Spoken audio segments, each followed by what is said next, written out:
आखिरी मोड़ पर अंबिका का विश्वासघात, पार्वती और संजू रह गए हैरान। नमस्कार दोस्तों, स्वागत है आपका टीवी सीरियल परिणीति के एक और नए एपिसोड में। आप देखेंगे कि जितने विश्वास से पार्वती अंबिका पर भरोसा कर रही होती है, उतनी ही चालाकी से अंबिका नीति और पृथ्वी के साथ मिलकर एक बड़ा खेल रच रही होती है। पार्वती के सामने तो अंबिका अपनापन दिखाने का नाटक करती है, मगर मन ही मन में एक बड़ा धोखा रच रही होती है। पार्वती को अपनी माता पर अतीत विश्वास है, पर संजू उसे जगाता है और कहता है कि जिस व्यक्ति पर तुम अंधविश्वास कर रही हो वही तुझे धोखा दे सकती है। मुझे शक है तेरी माँ किसी गहरी चाल का हिस्सा है, और अगर ये सच निकला तो हमारी सारी मेहनत बेकार चली जाएगी।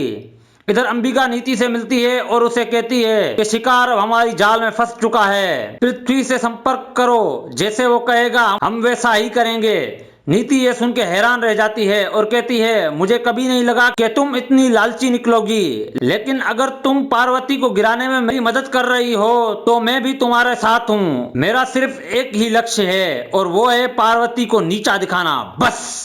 दूसरी तरफ अंबिका मन ही मन में सोचती है कि अब समय आ गया है नीति और पृथ्वी को ये बताने का जो पार्वती सबको दिख रही है असल में वो पार्वती नहीं है, वो सिर्फ एक नाटक रच रही है, क्योंकि असली पार्वती तो पहले से ही ये दुनिया छोड़ चुकी है। उसने संजू से शादी इसलिए की है ताकि नीति से उसके संबंध तोड़ सके।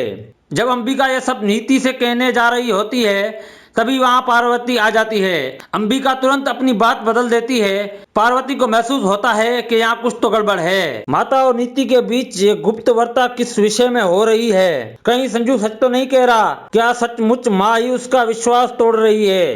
पार्वती ये सब संजू को बता देती है और कहती है मैंने अपनी आंखों से देखा है। संजू फिर उसे चेतावनी देता है कि तू लोगों पर इतनी आसानी से भरोसा कैसे करती हो, लेकिन वही लोग तेरे भरोसे का अपमान करेंगे। मुझे पूरी तरह से समझ आ गया है कि ये तेरी माँ नहीं, और अब मुझे सब कुछ बिल्कुल साफ नजर आ रहा है। पार्वती समय पर सच्चाई जान पाएगी, बातें सच साबित होगी, या फिर कोई और नया राज सामने आएगा।